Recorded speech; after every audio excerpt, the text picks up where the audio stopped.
It was another super hot day today here in the Miami Valley. So we want to give you a live look from our Eco Plumber Skycam. It was actually so hot we broke a record. We certainly did. So let's toss things over to Tim now. And Tim, I'm really praying we're not going to have to suffer much longer.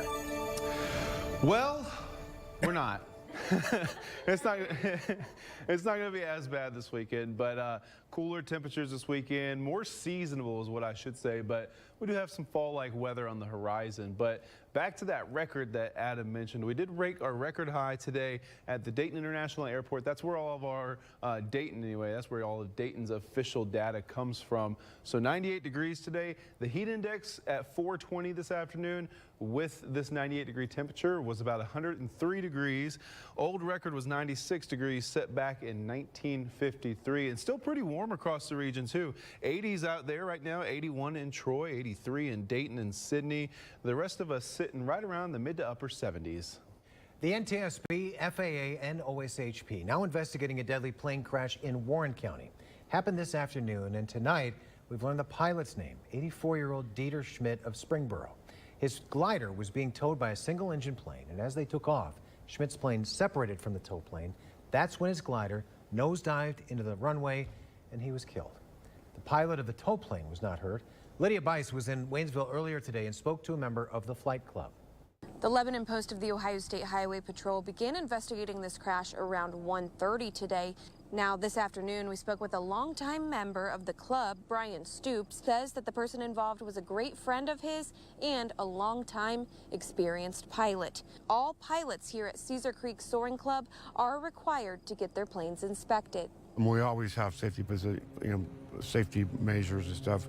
All the pilots do pre-flight, inspections and everything like that with the airplanes. At 4:45, the National Transportation Safety Board tweeted that it will now be handling the investigation into this crash. Now, of course, we still have a lot to learn about the pilot and, again, what led up to all of this. And when we learn that information, we'll be sure to update you both here on air and online at Dayton247now.com.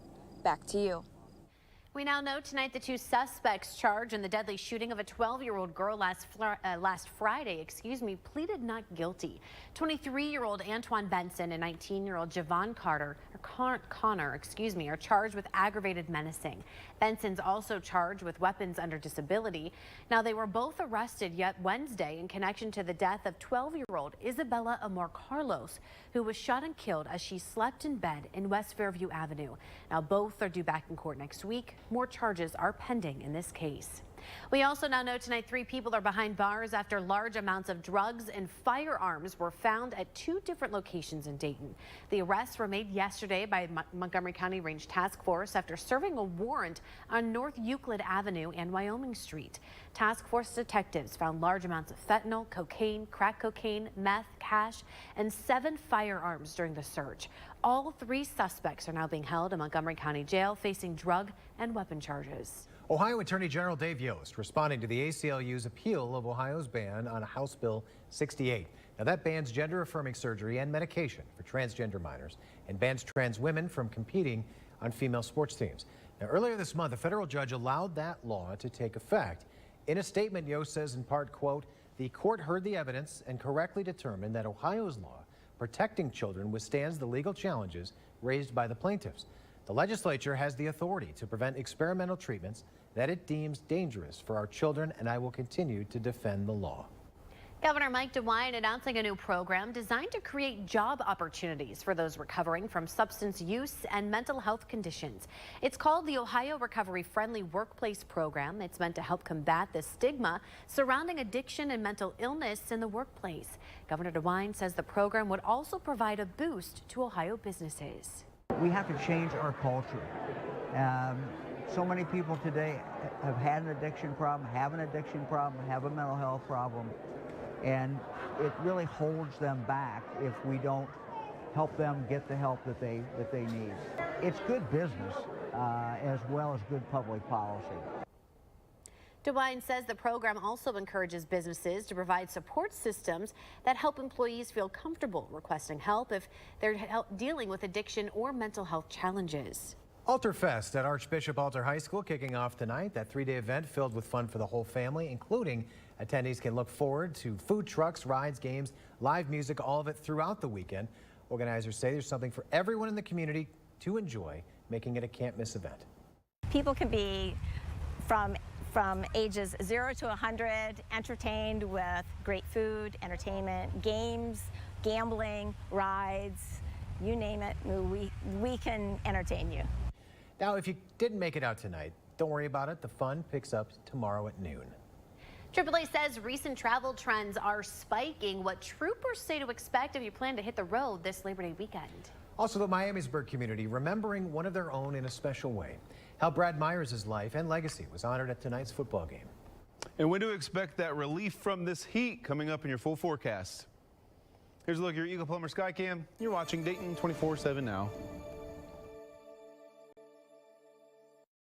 The Sports Desk is sponsored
today.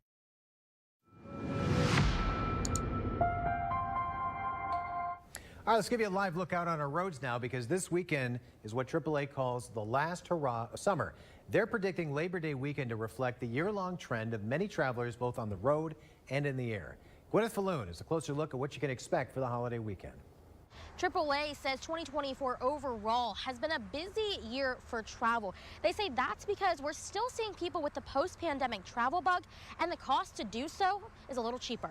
We're seeing a 2% decrease in the cost of airfare. So that's kind of fueling people to travel. And also we're seeing about a 30% decrease in gas prices. So we know that tends to fuel people to travel as well. Compared to Labor Day weekend last year, AAA says air travel alone is up nearly 10%. If you're catching a flight for the holiday weekend, the association says to be prepared for longer lines. Get to the airport at least 2 hours ahead of your takeoff time and download your airline's app so you can get any last-minute updates as quickly as possible. For those of you hitting the road, Ohio State Highway Patrol warns Labor Day weekend is infamous for increased numbers of preventable deadly crashes. OSHP's reporting period for the holiday began this morning and will end on Monday just before midnight. Last year, over that 4-day time period, OSHP tells me there were 23 deadly crashes that killed 24 people. 17 of those deaths were OVI related. Ultimately, you're driving a deadly weapon down the roadway, so you have to take it serious. You have to pay attention to the roadway in front of you. And also around you. It's a shared responsibility. So if you make a decision to wear a safety belt, not drive impaired, and even distracted driving, paying attention to the roadway in front of you, our fatal numbers would be reduced drastically. OSHP says they will have additional troopers on the roads this weekend, but they still need your help. They say you should take the keys from family or friends who are unable to drive, have a plan to get home, whether that's a designated driver or rideshare, and call pound 677 to report dangerous driving. Back to you. The Miami County Sheriff's Office will have extra deputies patrolling this weekend as well. It's part of the Drive Sober or Get Pulled Over campaign. It runs through Monday. The office says extra enforcement has already begun with the focus of getting drunk and impaired drivers off the roads. Let's send a live look now out to our Eco Plumber Sky Cam and send things over to Tim, where you're still heating things up tonight. I saw you dancing over there. I need more energy with that. I need more energy with that, Elise. Where was your energy with the irony coming from you? The Eco Plumber Sky Cam. Coming from you. Wow. Anyways, 72 degrees is where we started today. Mild, 10 degrees above where we should be for this time of year. But I want to talk about a record here. 98 degrees is where we topped out today. Our normal of 83, so well above that normal of 83. Now, the record was set as tied actually from 1953 and 1898. So 96 was that record that we beat. Right now, though, live shot from our Eco Plumber Sky Cam, looking nice and dry. There are some storms off in our distance, but that camera is looking at a different angle. But you can see that here. A lot of rain, heavy rain with these ones right up here just to the south of Bernie. Prolific lightning maker as well, especially off to the east of Indianapolis. But these are moving in a northeast manner, pulling out here. You can kind of see that right there and kind of falling apart too. Cold pull behind them. So, and not expecting these to really last much longer. These are going to start to collapse on top of each other through the next couple of hours. As we head towards the morning, that front slowly creeps towards the region. Can't rule out a shower or two, and then through the afternoon we'll have a better chance of those storms as they move out of the area through the late afternoon hours. And then heading into the morning on Sunday, looking pretty nice with mostly sunny skies through the day. That second front pushes through Sunday evening, and that's when we'll get that cooler push of air, and we'll see a little bit more fall-like weather as we head into your Monday. Looking pretty beautiful on Monday, but we'll get to that in a minute. Precipitation chances scattered through the day tomorrow. You can see isolated to widely scattered. So unfortunately, we need the rain, but we're not looking at a widespread rain event by any means tomorrow. But I can't rule out a few showers across the region and a couple thunderstorms, a few of which could be on the stronger side, but not looking at a severe event. Now, hourly forecast tomorrow, temperatures make it into the low 80s. And with those clouds around, going to keep us a little bit cooler. And the best chance for some rain going to be in the morning and through the midday. Should start tapering off as we head through the later part of the afternoon. 7-day forecast, those fall temperatures look real nice as we head towards your Monday. Temperatures in the mid 70s, right around 77 on Monday. We slowly start to warm up though as we head towards the middle of the week, but the good news is that it's not the 90s this time. We're looking at low to mid 80s potentially ahead of our next front that arrives right around Friday as of now. Timing on that could definitely change, but we'll be closer to seasonable weather after a cool start to the week. Well, tonight, the Miamisburg community honoring the life and legacy of one of their own. Bradley Myers passed away last month after a battle with cancer. Those close to him say he loved playing and watching sports, especially football, which is why he was celebrated at tonight's game. Jenna Lee Borg spoke to community members and Myers' family about the man who meant so much to so many. Miamisburg football has always been really special to my dad. We have a lot of members of our family who have played here, and I just know that he really cherished Miamisburg football and he loved it. Loss is never easy. For those who knew Bradley Allen Myers, losing him has left a permanent scar, but the character he embodied will never be forgotten. Brad Myers was the most humble, most giving, most empathetic person I've ever met. He never, ever turned his back or hand away from anyone that needed help, ever. Brad lost his fight with cancer on July 26th at just 59 years old.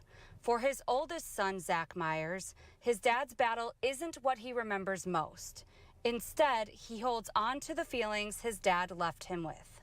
He always told me he loved me. He told me he was proud of me. I never had to earn his love. It didn't matter what I did. He was there to support me. Brad was one of Miamisburg's own, graduating and playing football at Miamisburg High School and the University of Kentucky. He served others through his career as a social worker.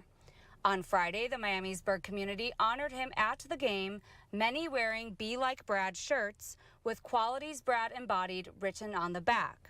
Jason Shade, Miamisburg City Schools Assistant Athletic Director, says the community's support isn't surprising. I think it all speaks for itself, and the fact of who he was and how he carried himself every day and the amount of people that he had an impact on. The Myers family says they're grateful for all the love during this difficult time.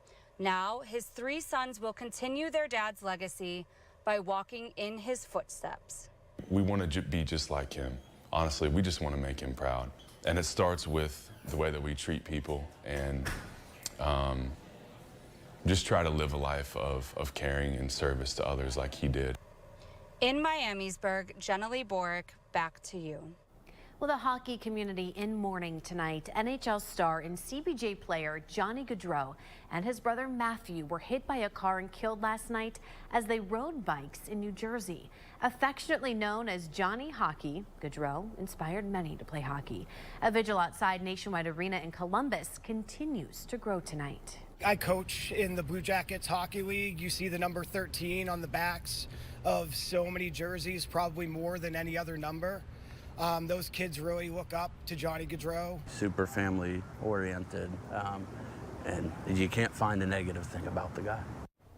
Now, police say Sean Higgins was behind the wheel, attempting to pass slower vehicles when he hit the brothers.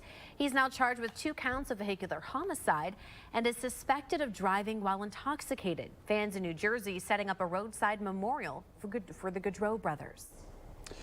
Tonight was week 2 of Football Friday, high school football in the state of Ohio. A couple games were affected by the weather. They were actually moved back to around 8 o'clock, 8:15 kickoffs. But the important thing, Gwen, we do have football tonight. Yes, so we'll have a look at all of those games coming up in just a minute, but we'll be right back.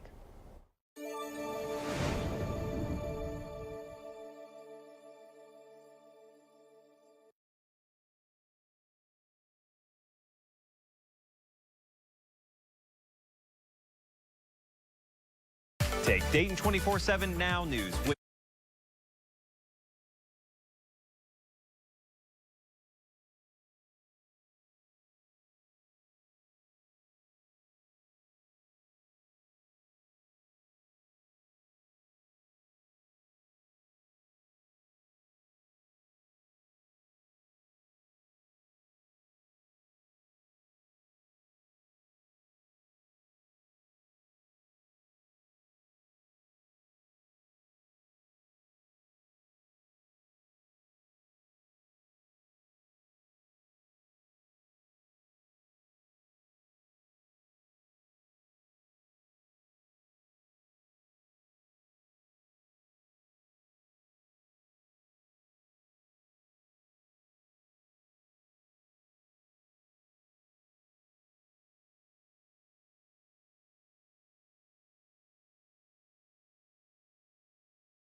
Good evening, football fans. Welcome into Donato's Football Friday. I'm Matt Digby, joined by Gwyneth Falloon. Already hard to believe it's week 2, and we had a couple of games that were affected by the heat, but understandably, they weren't canceled. They were. No. Everyone got to play though. Yes, everyone got to play. Some pushed back, 8:15. I think I saw a couple 8:30s even. But the important thing is they all played. So let's get to it. Let's get right to it. One game that was played tonight, our game of the week in Trotwood. The Rams hosting Fairmont. Both teams ready for this matchup. Very first play from scrimmage. Fairmont ball, but a fumble on the play. Picked up by Karam Foster Jr., who races in for the touchdown. Rams on top in the first 10 seconds of the game, leading 6-0. So the Firebirds trying to respond from that. Cameron Thornton takes the option, gets to the far sideline, enough for a first down near midfield, and they go with their usual methodical drive, and he even includes a pass play. Brock Baker over the middle to Nolan Stringer. That moves the ball inside the 5-yard line, and Fairmont capitalizes. Logan Doty from a yard out for 6.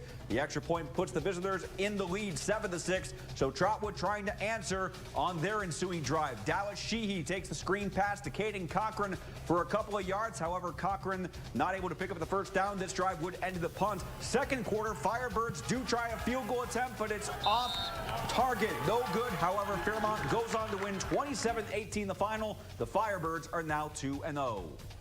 We are honored to call you one of our own. Mayor Compton is presenting Kirk with a proclamation and a special coin to commemorate this special day.